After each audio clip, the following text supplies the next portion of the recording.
बिस्मिल्लाहिर्रहमानिर्रहीम। अस्सलाम वालेकुम दोस्तों, आज हम डिस्कस करेंगे FSC first year chapter number 3।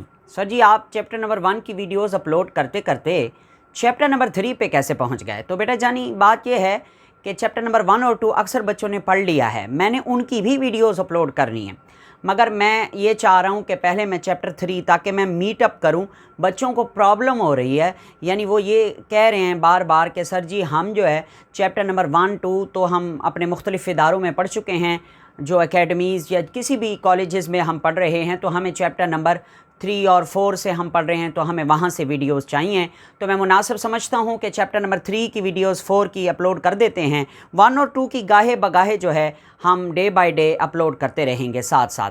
तो इसलिए मैं शुरू कर रहा हूँ आज चैप्टर नंबर 3, जिसका नाम है केमिकल बॉन्डिंग। इनऑर्गेनिक केमिस्ट्री का सबसे बेहतरीन चैप्टर ये माना जाता है। बहुत सारे बच्चों को ये चैप्टर बड़ा मुश्किल लगता है, मगर मुझे बहुत आसान लगता है, क्योंकि ये चैप्टर मोस्ट इंटरेस्टिंग है और इसमें बहुत अच्छी अच्छी बातें हैं।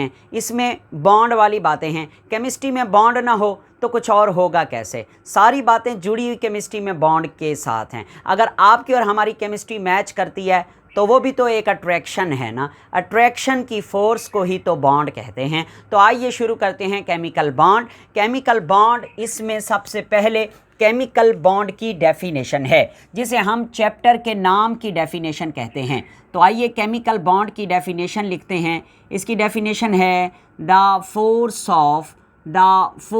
Of attraction.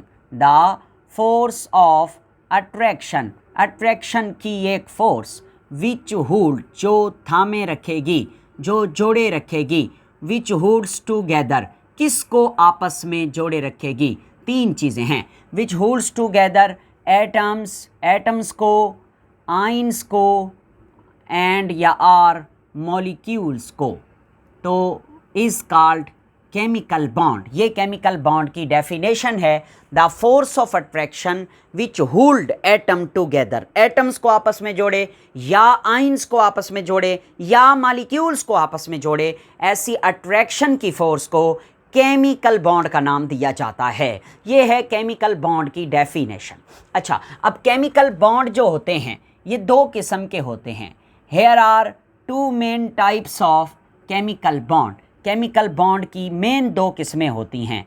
एक कहलाता है इंट्रा मॉलिक्यूलर फोर्सेस। क्या कहलाता है? Intra molecular forces. और इसके साथ दूसरा जो है उसे बोलते हैं इंटर मॉलिक्यूलर, मॉलिक्यूलर या molecular, inter molecular forces. What is the difference between inter और इंट्रा मॉलिक्यूलर फोर्सेस? तो प्यारे बच्चे, ये जो लफ्ज़ है ना इंट्रा, इसका मतलब होता है अंदर, और ये जो लफ्ज़ है ना इंटर, इसका मतलब होता है दरमियान, के दरमियान।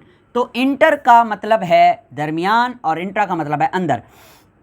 तो इसकी क्या डेफिनेशन बनेगी इंट्रा मॉलिक्यूलर फोर्सेस की? तो हम लिखेंगे the forces of attraction which are present within, ये जो पहले लफ्ज़ मैंने बोले हैं ये आप खुद लिखेंगे, विद इन आ मॉलिक्यूल। ऐसी फोर्सेस ऑफ अट्रैक्शन जो मॉलिक्यूल के अंदर होंगी उन्हें इंट्रा मॉलिक्यूलर फोर्स कहेंगे। और इसके नतीजे में, इसके बरक्स हम क्या लिखेंगे? The forces of attraction which are present between the molecules, between the molecules, जो मॉलिक्यूल्स के दरमियान होंगी उन्हें इंटर कहेंगे। हम तेरी बात नहीं मानते, आपको मेरी बात माननी होगी, क्योंकि मैं आपको एग्जाम्पल देकर बात समझा दूंगा। एग्जाम्पल कौन सी है? मेरे पास हाइड्रोक्लोरिक एसिड है, यानी HCl का एक मॉलिक्यूल। इस मॉलिक्यूल में ये जो सेंटर में तुम्हें लाइन नज़र आ रही है, इस लाइन में होते हैं 2 इलेक्ट्रॉन और ये एक कोवेलेंट बॉन्ड है। ओके सर जी, अब ये जो आपको मॉलिक्यूल नज़र आ रहा है,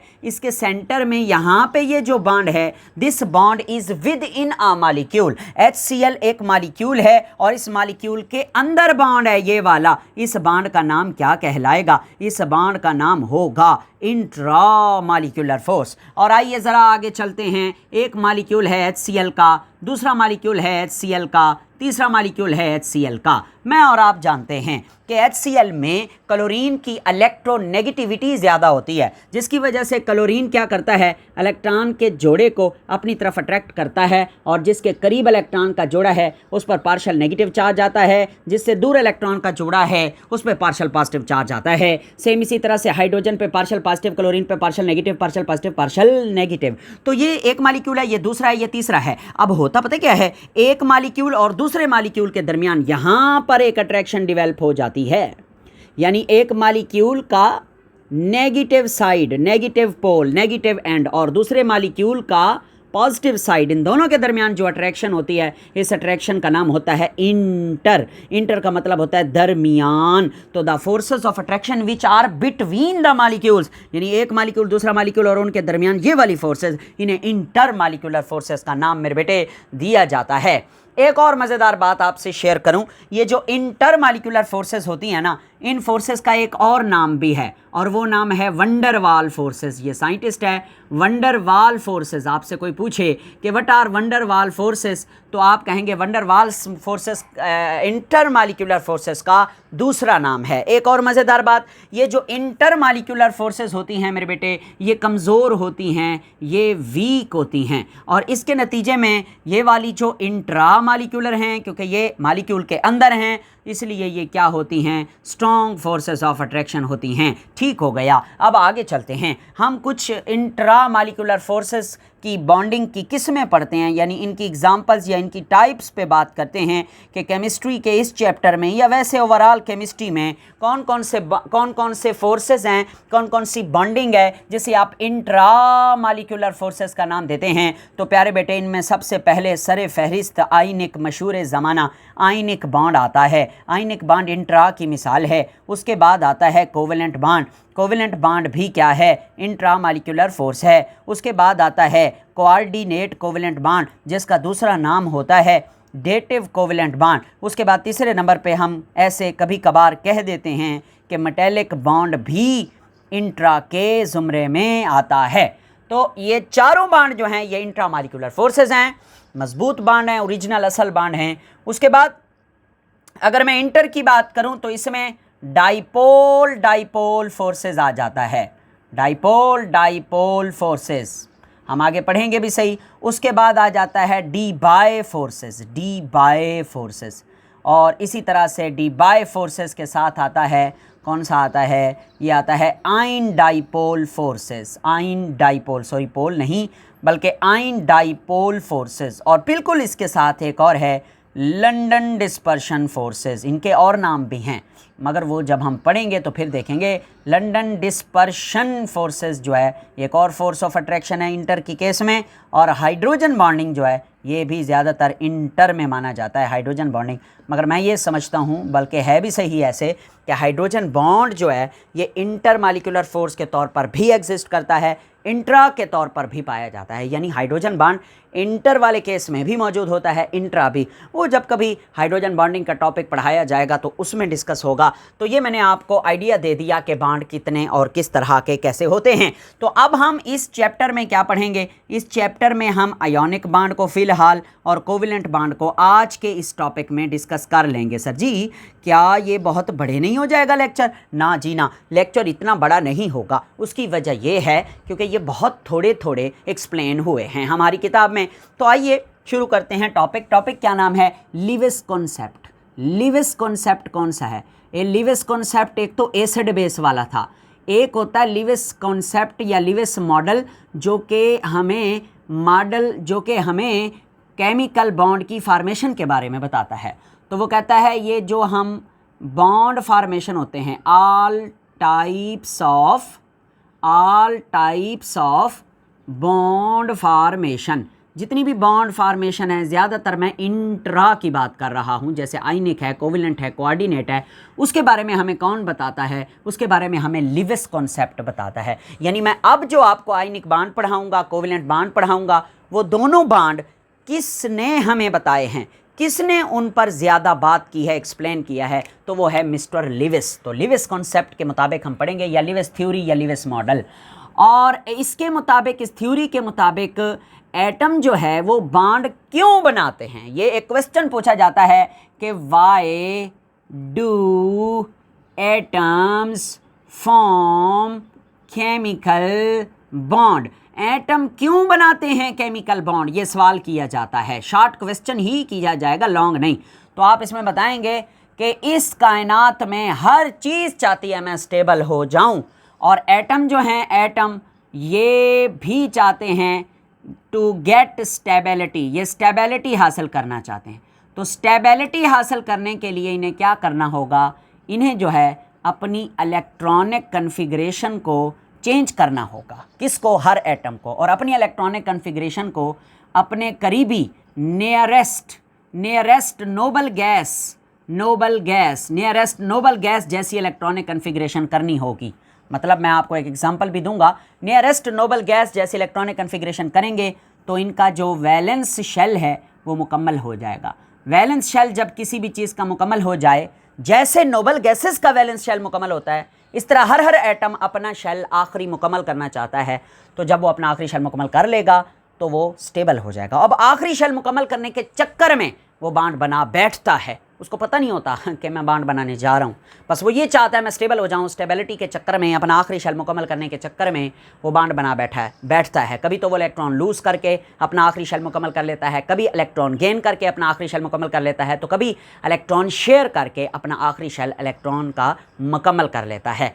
तो इसी तरह से यहाँ पे एक छोटी सी बात और भी है कि ये आखिरी शेल जब मुकम्मल होता है तो ज़्यादातर ये ऑक्टेट रूल को फॉलो करते हैं। ऑक्टेट रूल को, काफ़ी सारे ऐसे कंपाउंड या एलिमेंट्स हैं जिनके अंदर एटम ऑक्टेट रूल को फॉलो करके अपने आप को स्टेबल करते हैं। ऑक्टेट रूल क्या होता है आपने पढ़ा हुआ है, आखिरी शेल में 8 इलेक्ट्रॉन पूरे कर लेना, इसको ऑक्टेट रूल कहते हैं। तो ज़्यादा हमारी इस चैप्टर में ज़्यादा बहस नहीं है इस टॉपिक पे, तो इसलिए ये शॉर्टकट में आप इसको अपने लफ्ज़ों में लिख सकते हैं। तो आइए शुरू करते हैं हम आयोनिक बॉन्ड। आयोनिक बॉन्ड या आयोनिक बॉन्ड, आयोनिक बॉन्ड जो है इसका एक और नाम भी है, और वो नाम है इलेक्ट्रोवैलेंट बॉन्ड। इलेक्ट्रोवैलेंट बॉन्ड, इसे इलेक्ट्रोवैलेंट बॉन्ड भी कहते हैं।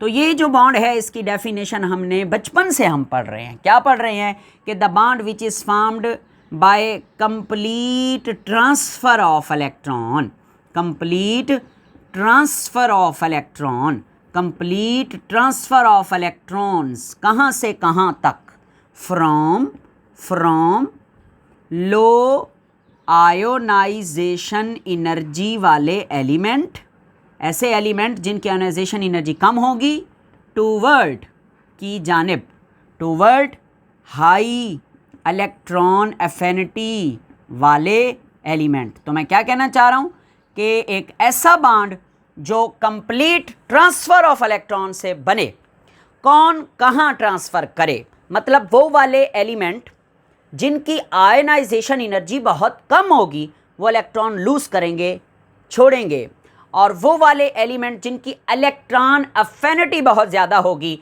वो इलेक्ट्रॉन गेन कर लेंगे। यानी कि लूज़ होगा लो आयनाइजेशन एनर्जी वाले एलिमेंट से, और गेन किसकी तरफ होगा, हाई इलेक्ट्रॉन अफिनिटी वाले एलिमेंट की तरफ। तो इसे बोलते हैं आयोनिक बॉन्ड। अच्छा, अब आयोनिक बॉन्ड की एक एग्जांपल, इससे पहले कि हम एग्जांपल पढ़ें थोड़ी सी मैं आपको डिटेल समझाना चाहता हूं।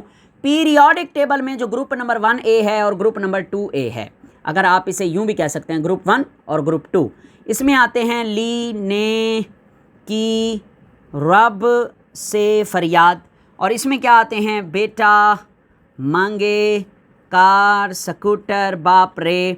और इसी तरह से पीरियोडिक टेबल का ग्रुप नंबर कौन सा है, 6A, जिसे 16 भी कहते हैं। हाँ, इसमें आ जाते हैं ओ, स, सी, 13, पुन्नू, और इसमें 17 या 17 या 7 ग्रुप में आ जाते हैं halogen, fluorine, chlorine, bromine, iodine, astatine वगैरह। ओके, तो सर जी ये जो एलिमेंट्स हैं, ये वाले एलिमेंट्स, इन एलिमेंट्स को कहते हैं मेटल्स। मेटल्स कहते हैं इसीलिए इन एलिमेंट्स की एबिलिटी है दे लूज़ इलेक्ट्रॉन ईज़िली, ये बड़ी आसानी से इलेक्ट्रॉन लूज़ करते हैं।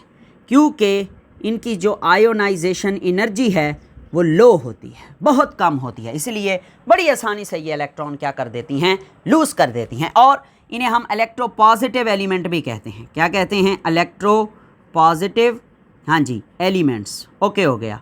अब एक मज़ेदार बात, जो जिस ग्रुप में होता है उसके नंबर के लिहाज से उसके आखिरी शेल में उतने ही इलेक्ट्रॉन होते हैं। यानी ग्रुप 1A के आखिरी शेल में, इन सब के आखिरी शेल में एक इलेक्ट्रॉन है और ये आसानी से लूज़ कर सकती हैं। इनके आखिरी शेल में 2 इलेक्ट्रॉन हैं, ये भी इलेक्ट्रॉन लूज़ कर सकती हैं।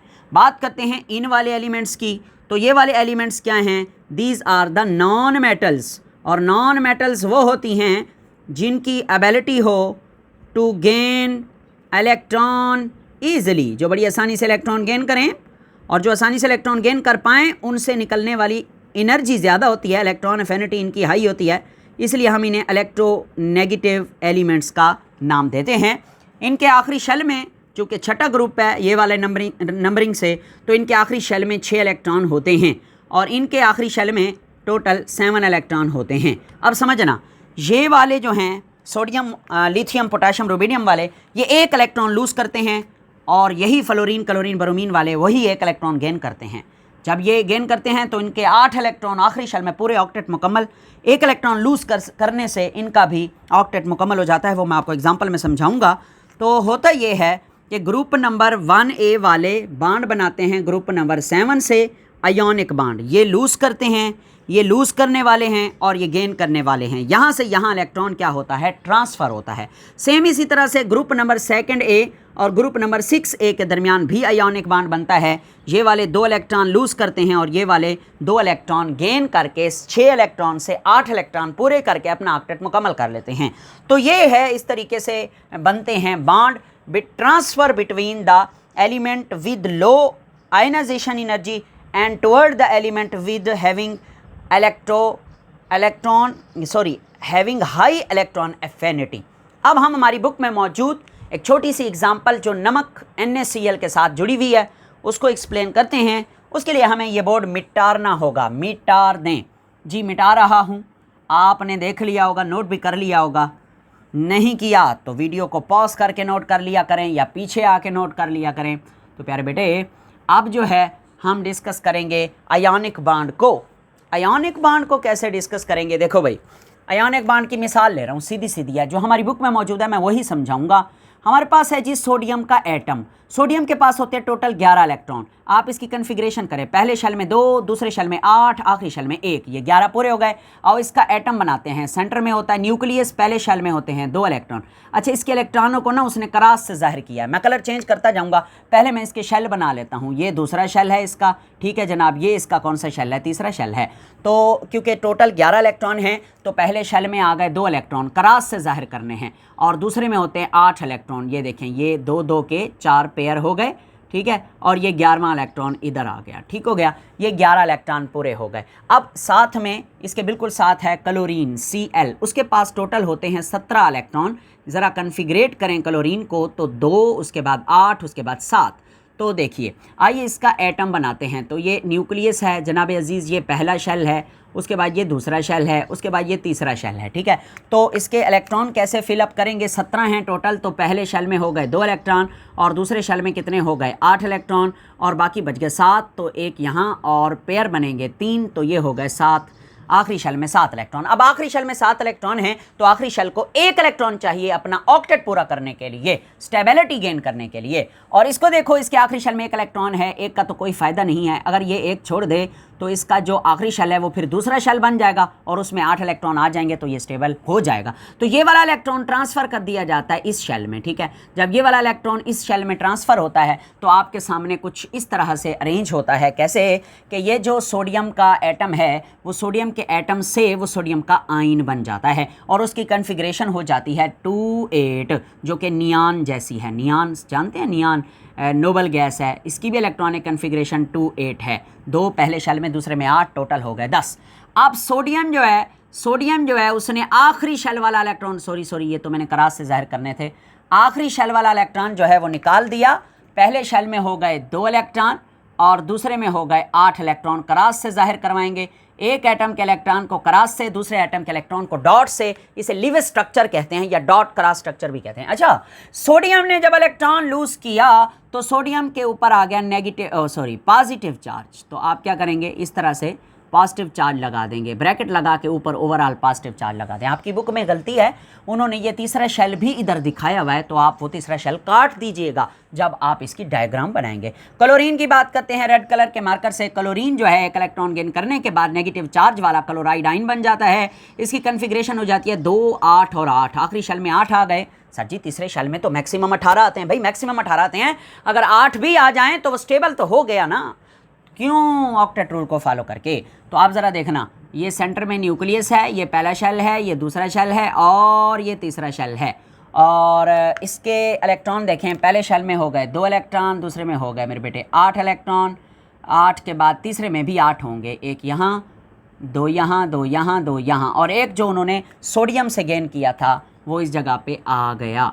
और इसके ऊपर चूंकि इसने एक इलेक्ट्रॉन गेन किया है तो इसके ऊपर कौन सा चार्ज आ जाएगा? ओवरऑल इसके ऊपर चार्ज आ जाएगा मेरे बेटे, नेगेटिव चार्ज आ जाएगा। अब Na पे पॉजिटिव चार्ज है और Cl पे नेगेटिव चार्ज है, तो ये आपस में क्या बना लेंगे? बांड बना लेंगे। This bond is known as ionic bond which have been produced after the complete transfer of electron. तो खुशी नहीं थी, उन्हें बांड बनाने की कोई ज़रूरत भी नहीं थी, मगर वो बेचारे स्टेबिलिटी के चक्कर में इलेक्ट्रॉन लूज कर और गेन करके बैठे। सुनाऊं तुझे बात एक रात की, चांद भी अपनी पूरी जवानी पे था, दिल में तूफान था, एक अरमान था, एक बादल उधर से चला झूम के, देखते देखते चांद पर छा गया, चांद भी खो गया इसके आगोश में, उफ ये क्या हो गया, जोश ही जोश, बांड बन गया है भाई। तो ये मैंने आपको आयनिक बांड जो है वो समझा दिया है। आओ आगे चलते हैं। उसके बाद आज के टॉपिक की जो आखिरी बात हो रही है वो है कोवालेंट बॉन्ड की।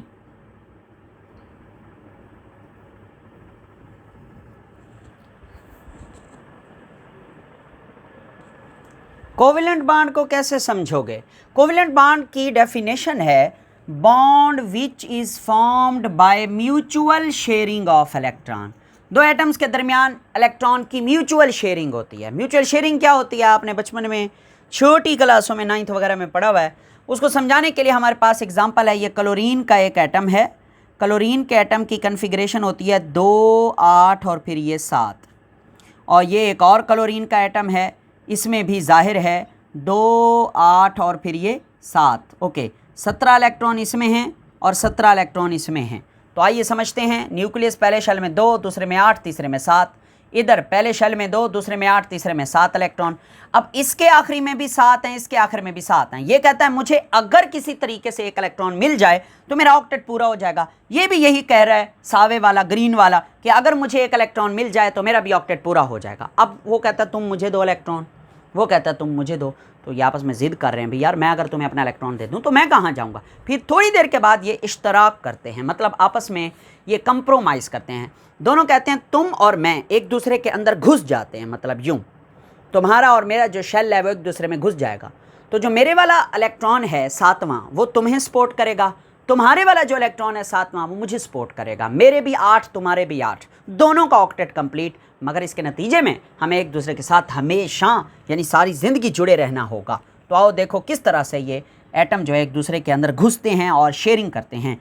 तो ये क्लोरीन है, पहले शेल में होते हैं 2, दूसरे में होते हैं मेरे बेटे 8 इलेक्ट्रॉन और फिर तीसरे में होते हैं 7 इलेक्ट्रॉन, 3 पेयर और 1 अनपेयर, ये है 7वां। मैं बात करता हूँ ग्रीन वाले क्लोरीन एटम की। तो इसके आखिर में पहले शेल में 2, दूसरे शेल में कितने होते हैं 8 इलेक्ट्रॉन और बाकी तीसरे में 1 यहाँ आ गया और बाकी 6 इधर आ गए। ठीक है, अब ज़रा देखें यहाँ पे दिस बॉन्ड इस कॉल्ड म्यूचुअल शेयरिंग, ये म्यूचुअल शेयरिंग हो गई है। अब इसको समझना कैसे, अगर आप इस पे हाथ रखते हैं तो ग्रीन वाले के आखिरी शेल में 8 इलेक्ट्रॉन आ रहे हैं। कैसे? 2, ये 4, 6, 8, ऑक्टेट पूरा हो गया। ये क्रॉस वाला इलेक्ट्रॉन ग्रीन वाले क्लोरीन को सहायता दे रहा है। अब ग्रीन वाले की इलेक्ट्रॉनिक कन्फिग्रेशन जो है वो हो जाएगी 2, 8, 8, आखिरी शेल में 8 पूरे हो गए, ऑक्टेट पूरा। इस ब्लू वाले को देखें तो इसके पास भी आखिरी शेल में 8 इलेक्ट्रॉन हैं, 2, 4, 6 और ये दोनों 8। ये इसे कहते हैं म्यूचुअल शेयरिंग ऑफ इलेक्ट्रॉन। इसकी भी कन्फिग्रेशन जो है वो 2, 8, 8 वाली हो जाएगी। ये भी क्या हो जाएगा? स्टेबल, यानी Cl और Cl के दरमियान सिंगल कोवेलेंट बॉन्ड बन गया जिसमें 2 इलेक्ट्रॉन हैं, एक इलेक्ट्रॉन जो है वो इस वाले का है और एक इस वाले का है। This is called mutual sharing of electron. इसे बोलते हैं कोवेलेंट बॉन्ड। और कोवेलेंट बॉन्ड जो है वो नॉन मेटल के दरमियान बनता है। ये आप याद रखिएगा, NM से मुराद है नॉन मेटल और नॉन मेटल के दरमियान जो बॉन्ड बने वो पक्का कोवेलेंट बॉन्ड होता है। यहाँ पे मैंने बताया था आपको कि मेटल और नॉन मेटल के दरमियान जो बॉन्ड बनता है वो कौन सा होता है, वो आयोनिक बॉन्ड होता है। तो मेरे प्यारे बच्चे, अब हम देखेंगे कि how many types of covalent bond. Covalent bond की बहुत सारी किस्में हैं। नंबर पे 3 किस्में हैं, single covalent bond, double covalent bond, triple covalent bond, जो कि हमारी बुक में एक्सप्लेन नहीं किया गया। आप उसके बारे में जानते हैं कि अगर एक इलेक्ट्रॉन शेयर हो रहा हो तो सिंगल कोवेलेंट बॉन्ड, ऑक्सीजन में जैसे 2 इलेक्ट्रॉन शेयर हो रहे हों तो डबल कोवेलेंट बॉन्ड, नाइट्रोजन के केस में जैसे 3 इलेक्ट्रॉन शेयर हो रहे हों तो फिर ट्रिपल कोवेलेंट बॉन्ड। तो किसी को डाट किसी को करास से आप खुद ही जाहिर कर सकते हैं। तो यह हमारी बुक में एक्सप्लेन नहीं किया गया। हाँ, हमारी बुक में जो है वो पोलर और नॉन पोलर कोवेलेंट बॉन्ड यानी 2 तरह का कोवेलेंट बॉन्ड होता है। एक होता है पोलर कोवेलेंट बॉन्ड और एक होता है नॉन पोलर कोवेलेंट बॉन्ड। आइए इसको समझाता हूँ। पोलर कोवेलेंट बॉन्ड को समझने के लिए हम लेंगे HCl की मिसाल। हाइड्रोक्लोरिक एसिड का एक मालिक्यूल है। इसमें क्लोरीन की इलेक्ट्रोनेगेटिविटी होती है 3 और हाइड्रोजन की होती है 2.1। तो जिसकी इलेक्ट्रोनेगेटिविटी ज़्यादा होती है, मैंने आपको पढ़ाया है, इलेक्ट्रॉन का जोड़ा उसके करीब रह जाता है, उसके पास हो जाता है, जिसकी वजह से क्लोरीन के ऊपर पार्शियल नेगेटिव चार्ज आ जाएगा और हाइड्रोजन के ऊपर पार्शियल पॉजिटिव चार्ज आ जाएगा। अब इस बॉन्ड में जो कोवेलेंट बॉन्ड है, एक साइड पे पॉजिटिव एंड, दूसरी साइड को नेगेटिव एंड कह रहे हैं। केमिस्ट्री में एंड को पोल बोलते हैं। यानी ये कौन सा पोल है, ये नेगेटिव पोल है, ये कौन सा पोल है, पॉजिटिव पोल है। तो ऐसा बॉन्ड जिसके किनारों पर पोल्स बन जाएं उसे पोलर कोवेलेंट बॉन्ड कहते हैं। आगे भी इस पे बात होगी। तो पोलर कोवेलेंट बॉन्ड हमेशा एक ऐसा bond which is found between different atom, मुख्तलिफ एटम्स के दरमियान जो बॉन्ड बनता है वही पोलैरिटी गेन करता है, उसी को पोलर कोवेलेंट बॉन्ड कहते हैं। और दूसरी बात, ये क्यों होता है? Due to electronegativity difference. 2 जुड़े हुए एटम्स के दरमियान इलेक्ट्रोनेगेटिविटी का फर्क, डिफरेंस होगा तो ही ये पोलैरिटी आएगी। और इस केस में electron pair are unequally shared. Electron के जो जोड़ा है ये इक्वली शेयर्ड नहीं है, मतलब क्लोरीन के पास ज़्यादा गया हुआ है, हाइड्रोजन के पास कम है, हाइड्रोजन से दूर है, तो नॉट इक्वली शेयर्ड। उसके बाद नॉन पोलर तो बहुत आसान है। ये देखें, ये नॉन पोलर है। क्यों नॉन पोलर है? क्योंकि इसमें क्लोरीन की इलेक्ट्रोनेगेटिविटी भी 3 है, इसकी भी 3 है। तो ना तो वो वाला क्लोरीन खींचेगा इलेक्ट्रॉन के जोड़े को ज़्यादा, ना ये वाला खींचेगा। कोई किसी के करीब इलेक्ट्रॉन के जोड़े नहीं जाएंगे, किसी से दूर नहीं होंगे। तो there is no any partial negative और any partial positive charge, so there will be no any polarity, कोई भी पोल्स नहीं बनेंगे। तो नॉन पोलर, और इसकी डेफिनेशन है the bond which is form between similar atoms, एक जैसे एटम के दरमियान, जैसे Cl और Cl के दरमियान है, H और H के दरमियान है, इन्हें कहा जाता है नॉन पोलर। इनमें पोल्स नहीं बनते। देयर इज 0 इलेक्ट्रोनेगेटिविटी डिफरेंस, कोई भी इलेक्ट्रोनेगेटिविटी का इनमें डिफरेंस नहीं है। इसकी भी 2.1 है, इसकी भी क्या है 2.1 है। और electron pair is equally shared, electron का जो जोड़ा है वो बिल्कुल सेंटर में है, दोनों में बराबर बराबर शेयर्ड है। तो इसलिए यहाँ पे बनने वाला जो बॉन्ड है वो नॉन पोलर कोवेलेंट बॉन्ड है। तो ये हमारा आज का लेक्चर रहा है। इसके क्विक चेक में यानी एंड पर एक छोटा सा शॉर्ट क्वेश्चन है जिसको मैं आपको समझाना चाहता हूँ कि वो कौन सा शॉर्ट क्वेश्चन है। शॉर्ट क्वेश्चन में इन्होंने एक बात पूछी है। इन्होंने कहा है आपको ना हम दे रहे हैं 2 मालिक्यूल, एक दे रहे हैं N2 और एक दे रहे हैं CS2। CS2 stand for carbon disulphide. इन दोनों का लीव स्ट्रक्चर ड्रा करो। अब लीव स्ट्रक्चर ज़्यादातर तो यही होता है जो आज मैंने बनाया है, यानी ये वाला लीव स्ट्रक्चर है ये सारा, मगर इसको मज़ीद छोटे तरीके से भी आप एक्सप्लेन कर सकते हैं। जैसे नाइट्रोजन का लीव स्ट्रक्चर, जिसे पता है ना नाइट्रोजन का ताल्लुक है 5वें ग्रुप से, उससे बात समझ आएगी। अगर नाइट्रोजन का ताल्लुक 5वें ग्रुप से है, नाइट्रोजन के वैलेंस शेल में जो इलेक्ट्रॉन हैं वो 5 होंगे, 2 इधर और 3 इधर, हमने शो करवा दिए। इसी तरह N2 है तो राइट साइड पे दूसरा नाइट्रोजन है, तो इसके आखिरी शेल में भी जाहिर है 5 इलेक्ट्रॉन होंगे। इनको क्रॉस से जाहिर करा दें, 3 इधर और फिर 2 इधर, तो यहाँ पर एक शेयरिंग ये होगी, एक शेयरिंग ये होगी, एक शेयरिंग ये होगी। ये ट्रिपल कोवेलेंट बॉन्ड बन जाएगा। And this structure is called live structure of N2 molecule. Same इसी तरह से कार्बन डाइसल्फाइड का बनाते हैं। कार्बन जो है वो चौथे ग्रुप से ताल्लुक़ रखता है, इसलिए उसके आखिरी शेल में इलेक्ट्रॉन होते हैं 4। हम कार्बन के इलेक्ट्रॉन को डॉट से जाहिर करवा रहे हैं। सल्फ़र हैं 2, एक इस तरफ सल्फ़र है और एक इस तरफ सल्फ़र है। सल्फ़र के आखिरी शेल में होते हैं 6 इलेक्ट्रॉन, 2 ये हो गए और 2 जो है वो लोन पेयर के तौर पर रहेंगे। ये लो, लोन पेयर कहते हैं जो बॉन्ड में हिस्सा ना ले रहे हों, उन इलेक्ट्रॉनों को लोन पेयर कहते हैं, और जो बॉन्ड में हिस्सा ले रहे हों उन्हें बॉन्ड पेयर कहते हैं। तो यहाँ देखें, एक बॉन्ड इस जगह पे बनेगा, एक बॉन्ड इस जगह पे बनेगा, एक इधर बनेगा, एक इधर। कार्बन के 4 बॉन्ड पूरे हो गए, सल्फर के 2 बॉन्ड। तो this is called carbon disulphide. इसका नाम क्या है? Carbon disulphide. ये इसका लिव स्ट्रक्चर हो गया। तो मेरे बेटे, ये हमारा आज का टॉपिक था। तो ख्याल कीजिए अपना और मेहनत करते रहिए। इंशाल्लाह मैं भी कोशिश में हूँ कि अपने जो कमिटमेंट मैंने आपके साथ की है लेक्चर्स मुकम्मल तौर पर अपलोड करने की, उसमें मैं कामयाब हो जाऊँ। अल्लाह मुझे कामयाब करे और अल्लाह मुझे तौफीक दे कि मैं आपको समझा पाऊँ, और अल्लाह आपको भी तौफीक दे कि आप मेरी बात समझ पाएँ। बहुत शुक्रिया, मिलते हैं अगले लेक्चर में।